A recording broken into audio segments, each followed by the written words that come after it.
সেই জায়গা পড়ে, 40-50 বার ওই একই জায়গায় পড়ে। তো শীত হয়ে শুয়ে রয়েছে খাটের উপরে, সিলিং করা সাইজ কাঠ, এতটুকু এতটুকু সাইজ কাঠ, জানলা দরজার কাঠ, চোখের উপরে কেনিতে একটা মাছি বারবার পড়তেছে আর তাড়াচ্ছেন, বারবার পড়তেছে আবার তাড়াচ্ছেন, লাস্টে মাছির গোষ্ঠী শুদ্ধ গালাগালি উদ্ধার করে দিচ্ছেন। এবার 2 হাত রেডি করছেন মাছিরে মারবেন, তাও এক থাপ্পড় মারছেন, মাছি মারতে পারেন নাই। শেষবার চোখের এই কেনিতে যখন মাছি পড়ছে, জাস্ট ওই টাইমে সিলিংয়ের উপরে ইঁদুর দেখা একটা বিড়ালে যাইয়া সেই ইঁদুরকে তাড়া করছে, ধর্মে বিদায়। তো বিড়ালে ইঁদুরে সিলিংয়ের উপরে গ্যাঞ্জাম, এই তাদের জড়াজড়ি মারামারির কারণে সেখান থেকে একটা সাইজ কাট আপনার চোখ বরাবর চলে আসতেছে, আপনার চোখ বরাবর। যখন চোখের কাছে আসছে জাস্ট ওই টাইমে এখানে একটা মাছি, সেই মাছিটা পড়ছিল, আপনি মাছি তাড়ানোর জন্য হাত বাড়ি মারছেন আর হাতের বাড়ি লেগে কাঠটা সরে চলে গেছে, আপনার চোখটা বাইচে গেছে। এতক্ষণ পর্যন্ত যেই মাছিটারে গালাগালি করছেন ওই মাছিটা আপনার এই আগান বাগানি মাছি না, ওই মাছিটা আপনার চোখ পাহারাদার ফেরেশতা মাছি। সুবহানাল্লাহ। আমি আপনি জানি না, আমি আপনি জানি না। মালাইকাতিহি বলতে গেলে সময় লেগে যাবে। ফেরেশতা আছে না নাই? ফেরেশতা বিশ্বাস করি, জিবরাইল ফেরেশতা, মিকাইল ফেরেশতা, ইসরাফিল ফেরেশতা, আজরাইল ফেরেশতা, এরকম অসংখ্য ফেরেশতা আছে আমি বিশ্বাস করি। ওয়াকুতুবিহি, যত আসমানি কিতাব, আর রুসুলিহি, যত আসমানি কিতাব আছে সমস্ত আসমানি কিতাব আমি বিশ্বাস করি। তাওরাত আল্লাহর কালাম, ইনজিল আল্লাহর কালাম, জবুর আল্লাহর দেওয়া কিতাব। কথা বলেন ঠিক কি ঠিক না? তবে শেষ কিতাবের নাম আল কোরআন। একটু বলেন শেষ কিতাবের নাম কি? আল কোরআন। থেকে কিয়ামত পর্যন্ত চলবে কোন কিতাব? আল কোরআন। ইনজিল চলবে না, তাওরাত চলবে না, জবুর চলবে না, একমাত্র চলবে কোন কিতাব? আল কোরআন চলবে। আমি এই কোরআনের প্রতি বিশ্বাস রাখি, পিছনে সব কিতাব বিশ্বাস করি। ওয়া রুসুলিহি, যত নবী রাসূল দুনিয়ায় এসেছেন আদম থেকে ঈসা আলাইহিস সালাম পর্যন্ত সমস্ত নবী রাসূলকে বিশ্বাস করি, সবাই আল্লাহর প্রেরিত। তবে আজ থেকে 1500 বছর আগে এসেছেন আমার নবী, সেই থেকে এখন পর্যন্ত, এখন থেকে কিয়ামত পর্যন্ত একজন নবী চলবে, আর কোন নবী চলবে না। জোরে বলেন চলবে না। ওই নবীর নাম গোলাম আহমদ কাদিয়ানী না। জোরে বলেন কি নাম? মুহাম্মদুর রাসূলুল্লাহ। আমার আপনার নবীর নাম কি? মুহাম্মদুর রাসূলুল্লাহ। আখেরি জামানার নবী, শেষ নবী, খাতামুন নবিয়্যিন লা নাবিয়্যা বাদি। হুজুর বলেন আমি শেষ নবী, আমার পরে আর কোন নবী আসবে না। আমার নবীর পরে আর কেউ যদি নবুয়তি দাবি করে ওইটা নবী না কাফের? কাফের হলো না, কাফের। মনে করেন যে সবাই তো বলতেছে আমি বলবো না, চুপ করে থাকি, তাহলে আরবিতে বলে আসকুতু নিসফুর রিজা, চুপ থাকা সমর্থনের লক্ষণ। আপনি চুপ থাকা মানে মনে হয় যেন আপনি গোলাম আহমদ কাদিয়ানীকে নবী বলার পক্ষে। জোরে বলেন গোলাম আহমদ কাদিয়ানী নবী না কাফের? কাফের। কাদিয়ানী গোষ্ঠী ওরা মুমিন না কাফের? কাফের। সরকারের কাছে আমাদের অনুরোধ থাকবে, সহজে তাড়াতাড়ি এই মধ্যবর্তী অবস্থানে নির্বাচিত সরকার হোক আর যাই হোক, আমলিক সরকার চলে গেছে, সামনে নির্বাচন আসবে, মাস টাইমে অন্তর্বর্তীকালীন সরকার যারা আছেন তারা তো দেশ চালাইতেছেন, কত সংবিধান আপনারা বানাইতেছেন, সংবিধানের ভিতরে ভুলচুক সংশোধন করতেছেন। এই সংশোধনের ভিতরে আমাদের সারা পৃথিবীর 200 কোটি মুসলমানের প্রাণের দাবি, বিশেষ করে বাংলাদেশ সংখ্যাগরিষ্ঠ মুসলিম কান্ট্রি, সংখ্যাগরিষ্ঠ মুসলমানের দেশ, এই দেশে কাদিয়ানীদের নামে কোন ইসলামী জামাতের নাম চলবে না। তারা তাদের নাম আলাদাভাবে ব্যবহার করতে পারে, কাদিয়ানী জামাত বলতে পারে। এদেশে যেমন হিন্দুরা আছে, হিন্দু বলে পরিচয় দিয়ে থাকে, তাদেরকে তাড়াইতে বলি না। বুদ্ধরা আছে, বুদ্ধ পরিচয় দিয়ে থাকে, তাদেরকে তাড়াইতে বলি না। খ্রিস্টানরা আছে, খ্রিস্টান পরিচয় দিয়ে থাকে, তাদেরকে তাড়াইতে বলি না। তাদের জন্ম আছে এদেশে, জন্ম নিবন্ধন আছে, তাদের নামে আইডি কার্ড হয়েছে। তেমনি করে গোলাম আহমদ কাদিয়ানীর সমর্থক যারা, তারা এদেশে জন্ম নিয়েছে, তাদের জন্ম নিবন্ধন আছে, তাদের আইডি কার্ড আছে, তারা এদেশের ভোটার, এই হিসেবে তারা থাকবে। তাদেরকে দেশ থেকে তাড়াইতে বলি না। একটা দাবি আমাদের সকলের, তারা আহমাদি মুসলিম জামাত বলে পরিচয় দেয়, মুসলিম শব্দ কেটে দিয়ে বেশি বেশি শুধু আহমাদি জামাত বলতে পারে অথবা আহমাদি কাদিয়ানী জামাত বলতে পারে, তাহলেই তারা থাকার অধিকার রাখে, নইলে তাদের এদেশে থাকার অধিকার না।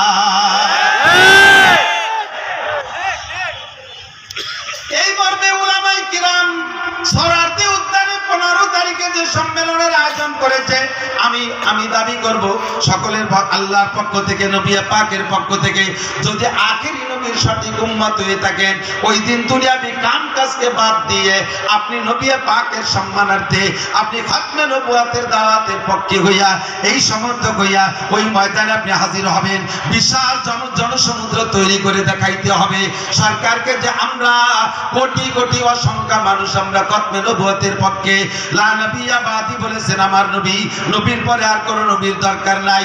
আমার নবীর পরে আর কেউ নবুয়তি দাবি করলে তার এই দেশে থাকার অধিকার নাই। একটু কি যাইতে আল্লাহু আকবার যাইতে পারবেন ইনশাআল্লাহ? ইনশাআল্লাহ। সোহরাওয়ার্দী উদ্যানে কারা যাবেন ইনশাআল্লাহ? ইনশাআল্লাহ। কবুল করে নাও। আমিন। খাতমে নবুয়তির পক্ষে হাত তুলে সোহরাওয়ার্দী উদ্যানে উপস্থিত হবে।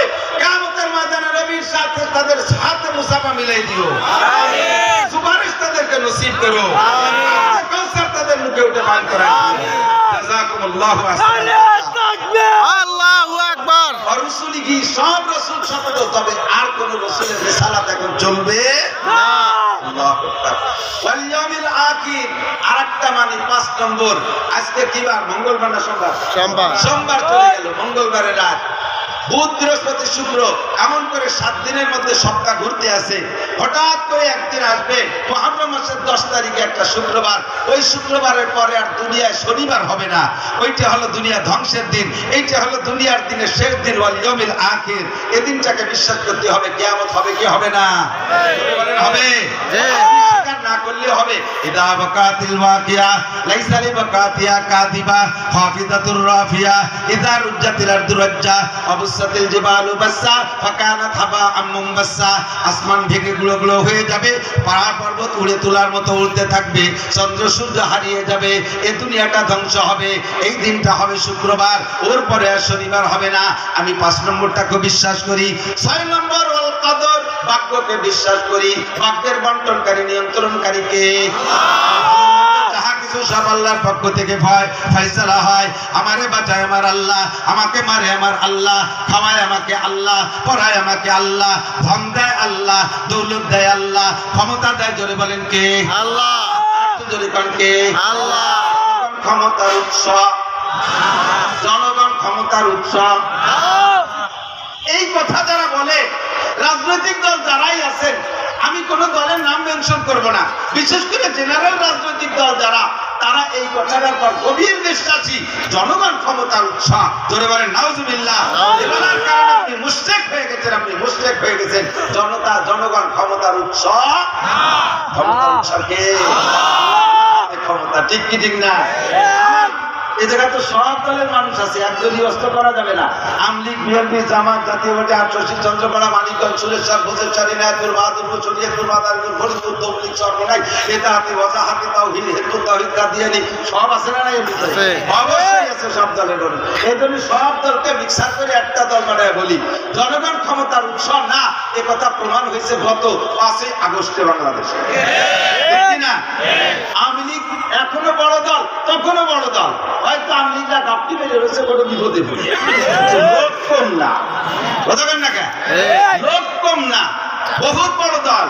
তাদের সাথে আর্মি, তাদের সাথে বিমান বাহিনী, তাদের সাথে নৌবাহিনী, তাদের সাথে মিডিয়া, তাদের সাথে র্যাব, তাদের সাথে পুলিশ, তাদের সাথে আনসার, তাদের সাথে যুবলীগ, তাদের সাথে ছাত্রলীগ, তাদের সাথে কৃষক লীগ, তাদের সাথে মূর্খ লীগ, তাদের সাথে পাতি লীগ, তাদের সাথে তাঁতি লীগ, এত লীগ, তাদের সাথে উলামা লীগও একটা লীগ ছিল।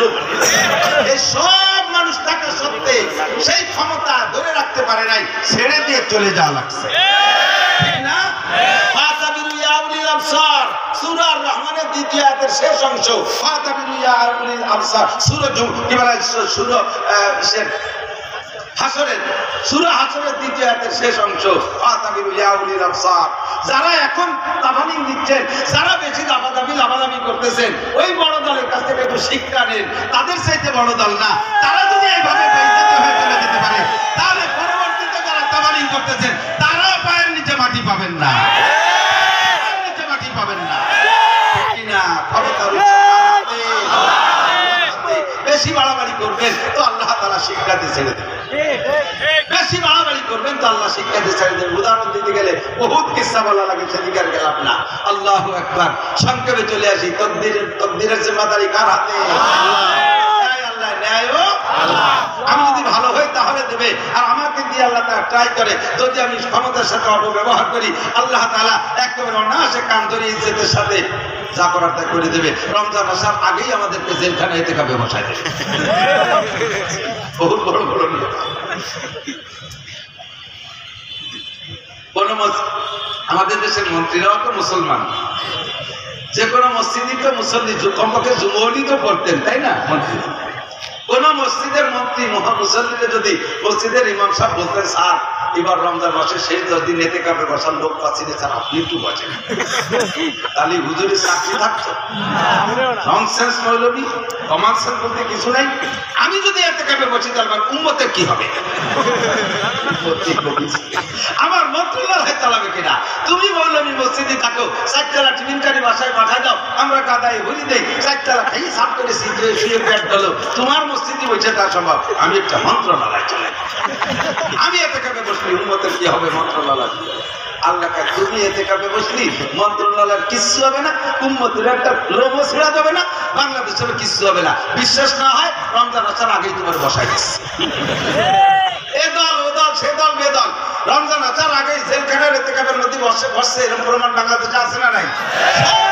আল্লাহ তাআলা ট্রাই করছে। তোমার মতো মন্ত্রী ওই কি বলা হয় ইতিকাফে না বসলে কিছু আছে যায় না, আর তোমার মতো মন্ত্রী মন্ত্রণালয়ে না থাকলেও বাংলাদেশ যে কায়দায় চলবে সে কায়দায় চলতেই থাকবে। কথা কোন ঠিক? যদি তুমি সৎ হও তাহলে তোমাকে তোমার সম্মানের সাথে জায়গায় রাখা হবে। তুমি একটু মসজিদে বসার অভ্যাস করো, একটু মসজিদে বসার অভ্যাস করো, তাহলে তোমার সম্মান ঠিক থাকবে। কথা কোন? ভাগ্যের মালিক আল্লাহ, কাহার উপর দোষারোপ করার দরকার নাই। 6 নম্বর 7 নম্বর ওয়াল বাসি বাদাল মাউত, মরার পরে হাসরের মাঠে উঠতে হবে কি হবে না? 7টা বিষয়। এই 7টা বিষয় দিয়ে যার নাম কলেমার নাম হলো ইমানে মুফাসসাল। 4 সেলাই দিছি, কয় সেলাই? বস্তায় 4টে সেলাই দিছি, ভাত বস্তা মজবুত হয়ে গেছে। এখন নামাজ দোকান, রোজা দোকান, হজ দোকান, যাকাত দোকান, জিকির দোকান, ফিকির দোকান, যা দোকানের বস্তার মধ্যে থাকবে, তবে সাবধান থাকবেন। বস্তার নিচে আবার 3 প্রকারের ইঁদুর আছে। এক প্রকার ইঁদুর হলো বিলে ইঁদুর। গ্রাম অঞ্চলের মানুষ যারা আছে তারা জানে বিলির ভিতরে এত বড় বড় ইঁদুর, বিলে কি তাদেরকে সেলুট দিয়ে চলে আসে। এক কায়দা মতো মোটা মোটা ইঁদুর। 2 নম্বর ইঁদুর বাড়ি থাকে, গর্তের মধ্যে থাকে, তারা মাঝারি ইঁদুর। 3 নম্বর ইঁদুর ছোট ছোট ইঁদুর, এর নাম হলো শৈল ইঁদুর। জানেন নাকি? বই পুস্তক কাটে করে খেতা কাপড় কেটে দেয়। 3 নম্বর ছোট ইঁদুর। 3 প্রকারের ইঁদুর আপনার বস্তার পিছিয়ে যদি লাগা থাকে, যতগুলো সেলাই দেন সেলাইতে কাম হবে না। ইঁদুরে বস্তার তলা ফুটো করে নিতে পারে কি পারে না? পারে। আমার এক মুরব্বী বলতেন, আই বেরাদার দফে আউয়াল মুশকুন বাদা জাদার কিসে গন্ধম নুশকুন। আই বেরাদার দফে আউয়াল মুশকুন বাদা জাদার কিসে গন্ধম নুশকুন। আয় ভাই, বস্তার ভিতরে যদি গম ঢুকাইতে হয় তাহলে আগে বস্তার তলায় ইঁদুর লেগে আছে নাকি তাই দেখো। যদি বস্তার তলায় ইঁদুর লাগা থাকে, সারা জীবন ভরে বস্তার ভিতরে গম ঢুকাবা, বস্তা কোনোদিনও ভরতে পারবা না। আন্ডারগ্রাউন্ডে বাংকার খুঁজা 3 ইঁদুরে ছিদ্র করে তল দিয়ে বেরোয় নিয়ে যায়। তুমি একদিক দিয়ে ঢুকাও, ওদিক দিয়ে বেরোয় চলে যায়, বস্তা কোনোদিনও ভরতে পারবা না। কথা বলেন ঠিক ঠিক? ইঁদুর হলো 3টা। একটু বলেন কয়টা? 3টা। 1 নম্বরে বিলে ইঁদুর মোটা, 2 নম্বরে ঘরের ভিতরে গর্তের ইঁদুর মাঝারি, 3 নম্বরে ছোট ইঁদুর যেগুলো লেপ কাথার ভিতরে থাকে। এই 3 প্রকারের ইঁদুর। এই 3 প্রকারের ইঁদুরের নাম হলো 1 নম্বরে শিরিক, 1 নম্বরে শিরিক, 2 নম্বরে কুফর, 3 নম্বরে বিদআত। শিরিক, কুফর, বিদআত, শিরিক, কুফর, বিদআত, এই 3 প্রকারের ইঁদুর আপনার বস্তায় নিচে লাগিয়ে আছে। সেলাই চাইতেছেন ঠিক কইরা, মালও ঢুকাইতেছেন কম না, কিন্তু কোনোদিন বস্তা ভরে না। বস্তা মোটে ভরেই না, ঘটনা আপনি খেয়াল করেন নাই? নিচে যে 3টে ইঁদুর লাগিয়ে আছে, এই জন্য 1 নম্বর ইঁদুর হলো শিরিক। শিরিকের ইঁদুর মারবো। শিরিক কাকে বলে? শিরিক আবার 3 প্রকার। জোরে কান, কয় প্রকার? 3 প্রকার। মনে রাখেন, গুনে গুনে শোনেন তাহলে ইয়াদ থাকবে। শিরিক 3 প্রকার। আগে বলেন ইঁদুর কয় প্রকার? 3 প্রকার। 1 নম্বর ইঁদুরের নাম কি? শিরিক। 2 নম্বর ইঁদুরের নাম কি? কুফর। 3 নম্বর ইঁদুরের নাম কি? বিদআত। আর এই 1 নম্বর শিরিক যে ইঁদুর, এই ইঁদুর আবার 3 প্রকার। বড় ইঁদুর আবার 3 প্রকার। শিরিক হ্যাঁ? এক নম্বর শিরিক হলো শিরিক মা আল্লাহ বিজ্জাত। আল্লাহর অস্তিত্বের সাথে কেউকে শরীক করা। শিরিক মা আল্লাহ বিজ্জাত, আল্লাহর জাতের সাথে শিরিক করা। যেমন কালাতিল ইয়াহুদ উযাইর ইবনুল্লাহ, ইহুদিরা বলে আল্লাহ উযাইর আলাইহিস সালাম আল্লাহর ছেলে। একটু কান্না নাউজুবিল্লাহ। আশা শুনেন না, একটু বুঝিয়ে শোনেন। খেয়াল ইহুদি গেছিলেন, এই নেতানিয়াহুর গোষ্ঠী ইহুদি। ডোনাল্ড ট্রাম্প আবার ইহুদি না, ওরা আবার নাসারা। ওরা কি নাসারা মানে খ্রিস্টান। ইহুদিরা বলে ওয়ালাতিল ইয়াহুদ উযাইর ইবনুল্লাহ, ইহুদিরা বলে উযাইর আলাইহিস সালাম আল্লাহর ছেলে। এই কথা ভালো হিট করে নাই, আরেকটু ভালো করে শুনেন। উযাইর আলাইহিস সালাম আল্লাহর ছেলের অর্থ কি? উযাইর আলাইহিস সালামের মায়ের সাথে আল্লাহ যৌন মিলন করেছে, সেই মিলনে গর্ভ ধারণ করছে, সেই গর্ভের সন্তান উযাইর। আল্লাহ কা এর চাইতে বড় জুলুম আর হতে পারে না।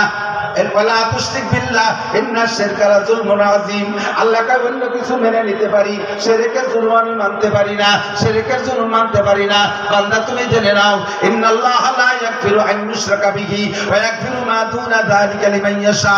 যত গুনাহ করো না কেন, কবিরা গুনাহ করো, হাজার কবিরা গুনাহ করেছো আল্লাহর হকে, আল্লাহ পাক বলেন তোমার যে কোনো নেক আমল দেখা আমি আল্লাহ তোমার একটা নেক আমল দেখে তোমার বিশাল বড় কবিরা গুনাহ মাফ করে দিতে পারি।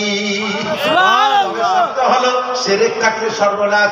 বস্তার মধ্যে যদি তলায় শিরকের ইঁদুর লাগিয়ে থাকে তাহলে তোমার কোনো তওবায় কাম হবে না, যতক্ষণ পর্যন্ত শিরক থেকে ফিরে আসতে না পারবে। আল্লাহ খেয়াল করেন, বড় গুনাহ আল্লাহর ইচ্ছা স্বাধীন, যাকে খুশি মাফ করে দিতে পারে। এই ভাই আমার দিক তাকান, বর্তমান প্রেক্ষাপটে আমাদের প্রধান বিচারপতি যিনি আছেন, আওয়ামী লীগের কোন আসামি যদি মার্ডার কেসের আসামি হয়, তার যদি প্রধান বিচারপতি বেকসুর খালাস করে দেয়, তাহলে এই বিচারপতির বিপক্ষে আমরা আরেকটা সমন্বয় আন্দোলন করব কি করব না? এই বিচারপতি আওয়ামী লীগের মাল রয়ে গেছে, ওরে নামাতে হবে, ওর বিচার মানি না। কথা ঠিক না? কি বলবে না? অবশ্যই বলবে। আল্লাহ পাক এমন বিচারপতি যার এগেইনস্টে কোন আন্দোলন করার সুযোগ নাই। হাজার বছরের বড় গুনাহগারকে আল্লাহ তাআলা যদি জাতরে মাফ করে দিলাম, ও জায়গা কেউ কথা বলার থাকবে না, ঠিক না? আমি যাকে খুশি মাফ করে দিতে পারি, শর্ত বান্দা শিরকি গুনাহ করিস না, শিরক করিস না, এটা আমি সহ্য করতে পারি না। বলতে গেলে ব্যাখ্যা লম্বা হয়ে যাবে, সংক্ষেপে আমার দিক তাকান। আল্লাহ পাক বলেন এক নম্বরে শিরিক এই ইহুদিরা করে, কালাতিল ইয়াহুদ উযাইর ইবনুল্লাহ।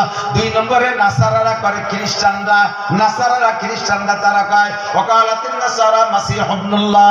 আর নাসারারা শিরিক করে আল্লাহর ফ্যামিলির সাথে, আল্লাহর ফ্যামিলি তৈরি করে, কয় ঈসা আলাইহিস সালাম আল্লাহর ছেলে। একটু কান নাউজুবিল্লাহ। কি মানে? মারিয়ামের পেটে ঈসা জন্ম নিয়েছে, মারিয়ামের সাথে দুনিয়ার কোনো পুরুষই স্পর্শ করে নাই, তাহলে তার পেটে বাচ্চা গেল কি কইরা? আল্লাহ মারিয়ামের সাথে যৌন মিলন করেছে, সেই জায়গা গর্ভধারণ করেছে, সেই গর্ভের সন্তান ঈসা আলাইহিস সালাম লজ্জায় নিজেই মুখটা নিচু করে ফেলেন। আল্লাহ, এই শিরিক আমরা করি না, আমরা করি সেকেন্ড শিরিক আমরা অনেকে করি। সেকেন্ড শিরিক কি? এটা শিরিক বিল জাত গেছে। দুই নম্বরে শিরিক বিল সিফাত, এইটা আমরা অনেকে করি। শিরিক বিল সিফাত কি?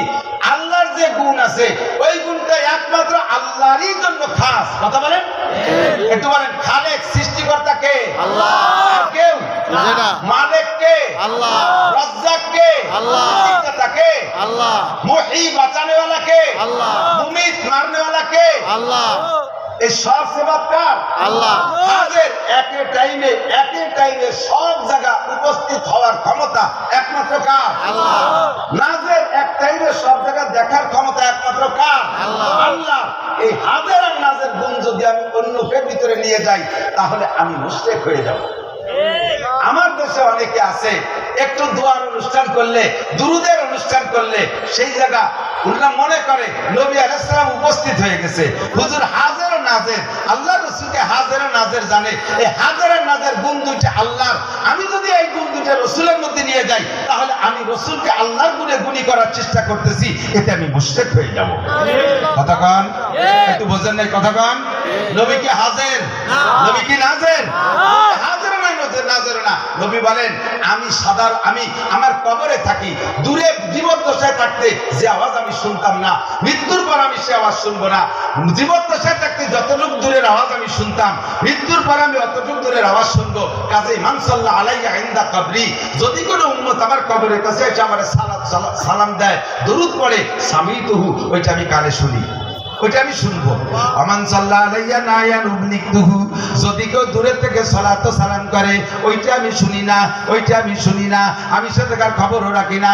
তবে দূর দারাজ থেকে যদি কেউ দুরুদ ও সালাম পাঠায়, ওইটা আমার কাছে পৌঁছে দেওয়া হয়। কন্যা সুবহানাল্লাহ। সাহাবায়ে কেরাম বলেন মাইয়ুদিকুকা সালাম ইয়া রাসূলুল্লাহ, হুজুর দূরে থেকে দুরুদ ও সালাম আপনার কাছে কারা পৌঁছাইয়া দেয়? হুজুর বললেন ইন্না লিল্লাহি মালাইকাতান সাইয়াহিনা ফিল আরদ ইউবাল্লিগুনি সালামা মিন উম্মতি। আল্লাহ পাক কোটি কোটি পর্যটন ফেরেশতা তৈরি করে রেখেছেন।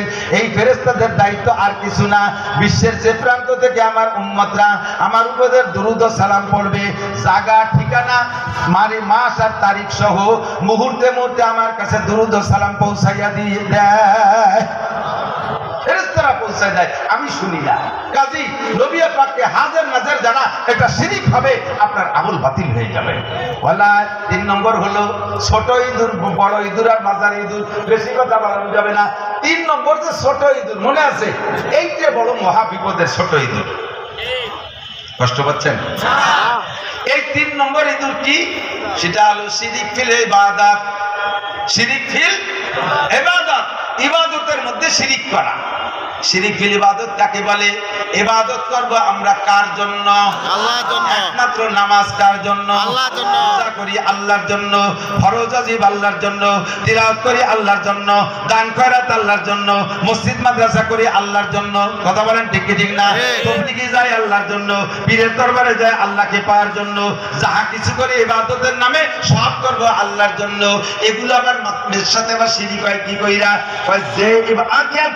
যে ইবাদত করার ভিতরে মানুষের কাছে থেকে প্রশংসা পাওয়ার লোভ হয়, মানুষের কাছ থেকে প্রশংসার বাহবা পাওয়ার লোভ হয়, ওইটাই হলো শিরক ফিল ইবাদত। ওর নামই শিরক ফিল ইবাদত, এর নামই শিরক ফিল ইবাদত। আমি না যা করি ইবাদত করব কার জন্য? জিজ্ঞেস করছি, চাচা আপনি তো আগে নামাজ কালাম পড়তেন না, এনজেই যে নামাজ কালাম পড়েন, কি করব, বাড়ি বাসায় মহিলাকে জ্বালায় থাকার কায়দা নাই, তাই মসজিদে চলে এসেছি।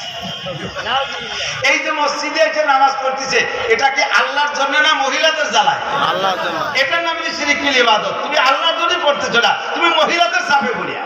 চাচা আপনি তো আগে দাড়ি রাখতেন না, যে সুন্দর দাড়ি রাখতেন, এই বয়সে দাড়ি না রাখলে মানসি কি কয়? এই বয়সে দাড়ি না রাখলি মানসি কি কয়? আল্লাহ কি কয় সেজন্যই দাড়ি রাখে নাই, রাসূল কি বলবেন সেজন্যই দাড়ি রাখে নাই। দাড়ি রাখছে কার জন্য? মানসি কি বলে তাই ঠেকানোর জন্য। কতক্ষণ তাবলীগি 3 চিল্লে দিয়ে আইসেই মহল্লা এসে আমির সাজে, আর ফাঁকা বলি মারে মৌলবীরা লাগে কোন সাগে জায়গায় বসে বসে একটু অভিজ্ঞতা হাততেছে না, একটু এই ফুলাপান পাইছে তাই একটু বড়ায়, আর জায়গা যাত্রা মানব ফেরত গুড়াই গুড়াই খেয়ে বেড়ায়। এ বলার একজন আছে না নাই? সারাটা জীবন ভরে কি করে বেড়াইছো, পিছনের ইতিহাসে হাত দাও, চিন্তি বাকি নাই। যতদিন ঘুষ খাওয়ার শক্তি ছিল অতদিন তওবা করো নাই। রিটায়ার করে 50-60 লাখ টাকা একবারে পাইছো, আর আগে বস্তা বস্তা টাকায় কামাই করে ঢাকার প্রাণ কেন্দ্রে বাড়ি টাড়ি করিয়া যখন রিটায়ার হয়ে গেছো, এরপরে পুরো পিছনের সমস্ত আকামের গুনাহ মোচন করার জন্য 3 চিল্লে দিয়ে তাবলীগে যাইয়া এরপরে হজ একটা করিয়াইছে। তুমি মৌলবীকে মাথার পর বসিয়া হাড়ি ভাঙবা আর বলবা যে মৌলবীকে লাগে কোন সাগে। তুমি ভালো করে জেনে রাখো, বাংলাদেশে যদি এই উপমহাদেশে যদি কওমি মাদ্রাসার কওমি উলামায়ে কিরাম না থাকে, বিশ্বে যদি উলামায়ে কিরাম না থাকে, তাহলে সারা পৃথিবীর সমস্ত মানুষ শুধু চলমান পদ্ধতিতে তাবলীগ করে ধর্ম ধরে রাখতে পারবে না। শুধু চলমান পদ্ধতিতে তাবলীগ করে ধর্ম ধরে রাখতে পারবে না। মৌলবীকে লাগে কোন সাগে এই বলে ক্রিটিসাইজ করে, আর আইসে চৌরাস্তায় বসে বসে আমি 3 চিল্লা দিয়ে আসছি, আমি বাৎসরিক চিল্লা দিই, মাসে 3 দিন কামাই নাই, আমি সাপ্তাহিক সব গুজারি করি, মহল্লায় 5 কাম করি। এই গল্প দেন কে? এই গল্প দিয়ে মানে আপনি খুব ভালো তাবলীগের কাজ করেন, এই প্রশংসা পাওয়ার লোভে আপনি সারা জীবন ধরে তাবলীগ করে কিচ্ছু পাবেন না। কতক্ষণ আলেম ওলামা কি করে শুনলে আপনি আশ্চর্য হয়ে যাবেন। আমরা মৌলবীরা একটা কথা বলি, আমরা যাহা বলি আপনারা তাই করেন, আমরা যা করি তা আপনারা করেন না। এই কথাটা পাবলিকে আমাকে বলে একটু ক্রিটিসাইজ করে, তার মানে বুঝাইতে চায় যে হুজুররা যা বলে ভালো ভালো কথা এগুলো আমাকে করতে বলে, আর হুজুররা নিজেরা অনেক আকাম করে, এই আকামগুলো আমাকে করতে নিষেধ করে। যে আমরা যে আকাম করি আপনারা করেন না, আমরা যে ভালো ভালো কথা কই তাই আপনারা করেন। আমি ওই কথাটা টেনে নিয়ে সমর্থন করে বললাম যে হ্যাঁ, থ্যাংক ইউ, সত্য কথা বলেছেন। আমরা যাহা করি আপনারা তা করেন না, আমরা যা বলি তাই করেন। আমরা যা বলি মোটা মোটা বেঁচে থাকার মতো কয়েকটা কথা বলি, নামাজ পড়েন, রোজা রাখেন, হজ করেন, যাকাত দেন, ফরজ ওয়াজিব সুন্নাত মুস্তাহাব পালন করেন, হালাল খান, এই কয়েকটা কাজ করেন, বেশি আপনাকে করতে কই না। আমরা যা করি তা আপনারা করেন না, কারণ করতে পারবেন না। আমরা যা করি তা করতে পারবেন না। রাত 12টা পর্যন্ত ওয়াজ করি, এরপরে বাসায় জামাটা আমি বলতেছি, গল্প দেওয়ার জন্য বলতেছি না, জাস্ট একটা উদাহরণ বোঝানোর জন্য। মুফতি দেলোয়ার সাহেব কতক্ষণ পর্যন্ত কিতাব দেখে, আব্দুল মালিক সাহেব কতক্ষণ কিতাব দেখে।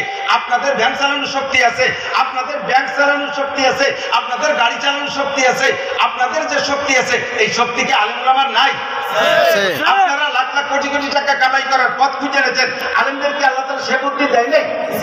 শক্তি আছে, বুদ্ধি আছে, সব কিছুকে বর্জন করে দিয়ে, সব কিছুকে জলাঞ্জলি দিয়ে সামান্য 3,000, 5,000, 10,000, 20,000 টাকা বেতনের পর নির্ভর করে এই জীবনকে একেবারে আল্লাহর দ্বীনের জন্য বিসর্জন দিয়ে দিয়েছে। রাত 12টা পর্যন্ত কিতাব দেখে, এরপরে একটু ঘুমায়, শেষ রাত্রি আবার উঠে তাহাজ্জুদের নামাজ পড়ে, ফজর পর্যন্ত জিকির করে, ফজরের নামাজ পড়ে, 1.5 দিন করে কোরআন শরীফ তিলাওয়াত করে।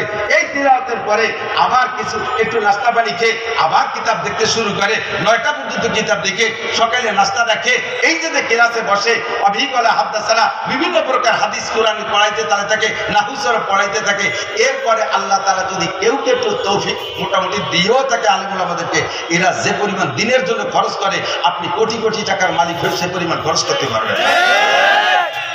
আমি আমার গল্প দেওয়ার জন্য বলছি না, জানার শুধুমাত্র উৎসাহিত করার জন্য বলছি, ভুল ভাঙানোর জন্য বলছি। আমার 2টা মাদ্রাসা, দাওরায়ে হাদিস, আমার 2 মাদ্রাসায় 60,000 টাকা বেতন, আল্লাহর ফজলে 60 পয়সা বেতন নেই না।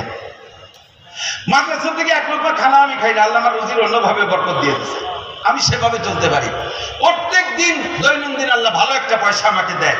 মাদ্রাসায় ঢুকে সপ্তাহে 2টা হাট আছে, হাটের দিন মাদ্রাসা অবিরাম কাজ চলতে আছে। সম্পূর্ণ টাকাগুলো মাদ্রাসার সব কাজে খরচ করে দিয়ে সেরেপ আমার গাড়ির তেলের টাকা আর আমার বাজার সংসার করতে বাজার করতে যে টাকা লাগে এইটা বাচ্চাদের কাছে দিয়ে, আর কোনো টাকা আমি কাছে রাখি না। আপনাকে যদি বলি আপনার সারা জীবনের ইনকাম এইভাবে খরচ করে দেন, এটা আপনি পারবেন না। কাজে আপনারা তা বলি না, আপনারা বলি আপনি 40 ভাগের 1 ভাগ দেন, আমি যা করি আপনি করতে পারবেন না, এই জন্য করেন না। কথা হলে এই দিক, তার ঘুরাই নিয়ে যাবেন নদী। শিরিক ফিল ইবাদত। আলেম উলামা একজন আমার কয়, হুজুর আপনারা জায়গায় বসে বসে কি করেন, একটু এই উম্মত জাহান্নামে চলে যাচ্ছে আপনি ফিকির করেন না? আমি বললাম বেটা, তোর যদি বেশি খারাপ লাগে তুইও বাদ দিয়ে তুই চলিস, আমরা যাওয়াতে যাই তো ওটা সম্ভব না। যদি আমার এই জায়গাতে সরাইতে চাই তা আয়, আমি বুখারী শরীফ পড়ে তুই পড়া, আমি তবলিগে যাবো, আয় তুই বুখারী শরীফ পড়া।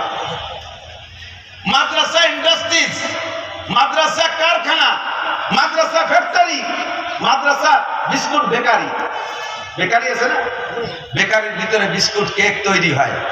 বেকারিতে বিস্কুট কেক যারা তৈরি করে টেকনিশিয়ান, তারা কি আবার ভ্যান করে বিক্রি করতে যায়? উন্ডা 2-4 ঘন্টা বানায় টানে, এরপরে আরামে ঘুমায়। আর দিন ভরে ওই বক্স ভ্যানে করে নিয়ে দোকানে দোকানে ফেরি করে বেড়ে আর এক দল না। এখন যারা ফেরি করে জল বৃষ্টি রোদ, তারপরে ওই দোকানদারদের সাথে মারামারি কিলে যুদ্ধ বিগ্রহ সবই তারা করে, ইত্যাদি করে টুরে পয়সা আনিয়ে এইবারে ক্যাশে জমা দেয়। এর থেকে আবার ওই টেকনিশিয়ানকে মোটা বেতন দেয়, তাদের সম্মান আলাদা, এসির মধ্যে থাকতে দেয়, মালিক তাদের আলাদা খাইতে দেয়।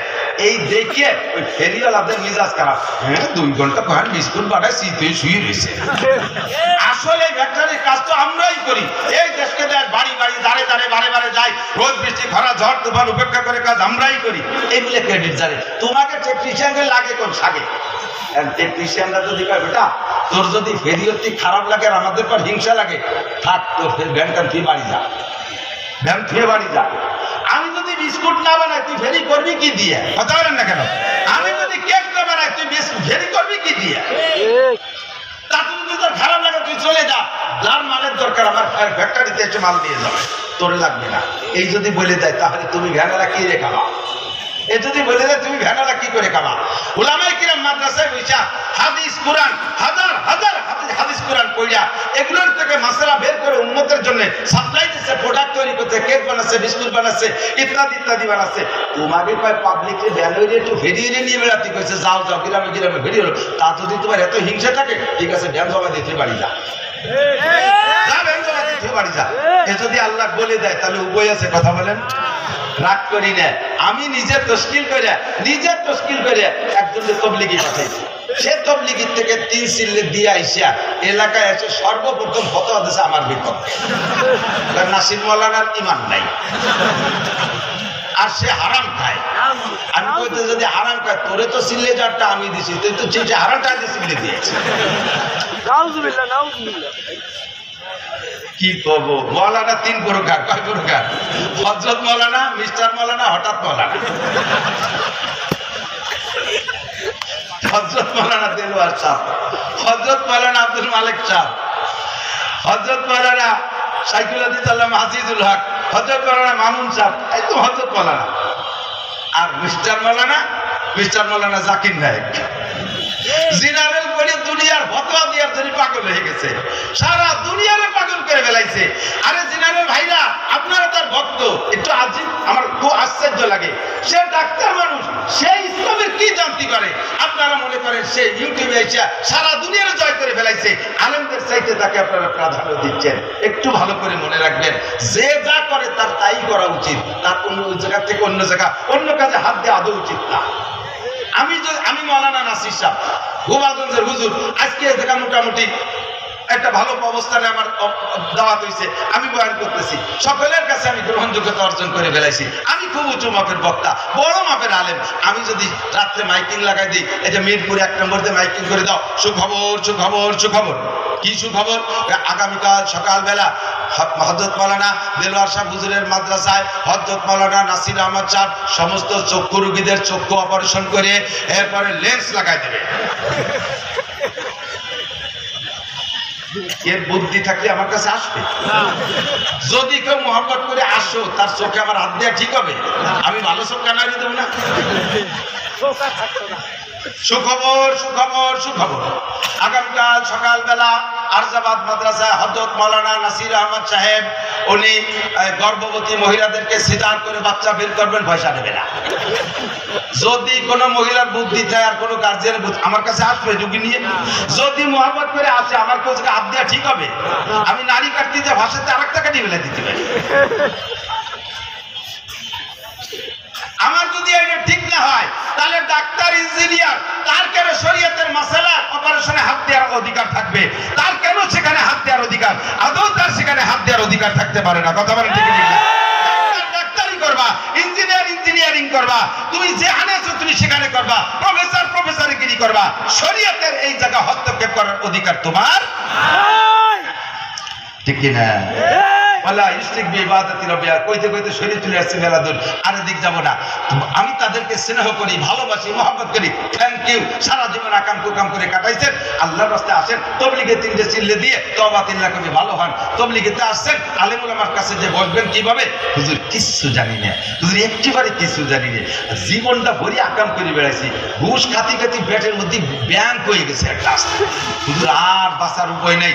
তবলিগে যে আমার চোখ খুলছে, হুজুর আমার এখন মুসলমান হয়েছি, এখন বাঁচার উপায় কি? হুজুরের কাছে বায়াত হবেন, হুজুরের কাছে নরম হয়ে থাকবেন, হুজুর পিঠে হাত দিয়ে সান্ত্বনা দেবে, কোনো ভয় নাই, লা তাহজান ওয়া লা তাখাফ, ভয় পেন না, টেনশন করে না, আল্লাহ আপনাকে সাহস দিয়েছে। কুলিয়া ইবাদিয়াল্লাযিনা আসরাফু আলা আনফুসিহিম লা তাকনাতু মির রাহমাতিল্লাহ। ভয় নাই, আল্লাহ সাহস দিয়েছে। আপনি তওবা করার কারণে সব গুনাহ মাফ হয়ে গেছে। আপনি যদি আমার সাথে এভাবে সাক্ষাৎ করেন, আমি আপনাকে এভাবে পিঠে হাত মালিশ করে আরো আপনাকে চলার পথ আপনি সহজ করে দেব। কথা বলেন ঠিক না? আর তবলিগিতে এসে বলি দেখে নাসির মাওলানার ঈমান নাই, দেলোয়ার মাওলানা কি আরে এই জায়গায় বসে পরের ভাতে আগুন দিয়ে খায়, তাহলে আমার যা বলা দরকার সব আমি বলবো। আপনারে বলবো বেকারে ফেরিয়ে লাগ, কেন ভালো না লাগলে ভ্যান ফিরে চলে যান, আপনাদের কাজে লাগাবো না। বলতে গেলে একটু না বলে পারি না। কোন জায়গায় দান করতে গেলে সে দানটাকে খুব হাইলাইট করে দেখাবে। আসতেছে শীতকাল, আপনাদের দেশে এই ঢাকার দিকেও তো দেবে, ঢাকার ছবিও দেখি গ্রাম অঞ্চলে আছে, শীতকালে গরিবদের মধ্যে বড় লোকরা কম্বল দেয়। জানি কি কম্বল এদিক কেমন দামি কম্বল দেয় তা জানি না। আমাদের গ্রাম অঞ্চলে তো গরিব মানুষ 80 টাকা দামের কম্বল দেয়। পাবলিক নেওয়ার সময় ফ্রি কম্বল নেয় না তা না, নিয়ে যায়। 80 টাকা দামের কম্বল ফকির গায়ে দেয় না, ফকিরও ব্যবহার করে না, নিয়ে কয়েকদিন বাজাইয়ে পাপোশ বানায়। এরপরে গোয়ালি ঘরে ছাগল আছে, ছাগলের খাবারে ছাগলের ব্যবহারে ডাকতে কাকি কম্বলটা না পড়াই আমারে জ্যাকেট বানায় দেয়। শীত লাগতেছে, ছাগলের গায়ে এসে কম্বল দিয়ে জ্যাকেট বানায় দিচ্ছে। ছাগলে 2 বার পেশাব করার পরে সে জ্যাকেট গেছে ভিজিয়ে তত্তরে কাঁপতেছে, তাড়াতাড়ি খুলে না, না আমার করোনা হতে পারে। সেই ছাগলের গাছটি আবার খুলে নিয়ে আবার ধুয়ে মুছে নেকড়া বানায়, হাড়ি ধরার নেকড়া বানায়। আপনি 80 টাকা দামের কম্বল দিয়েছেন, এই কম্বল দিতে যে আবার ক্যামেরাম্যান নিয়ে আসে। রমজান মাসে জাকাতের লুঙ্গি দেয়, যেই লুঙ্গি 2 বার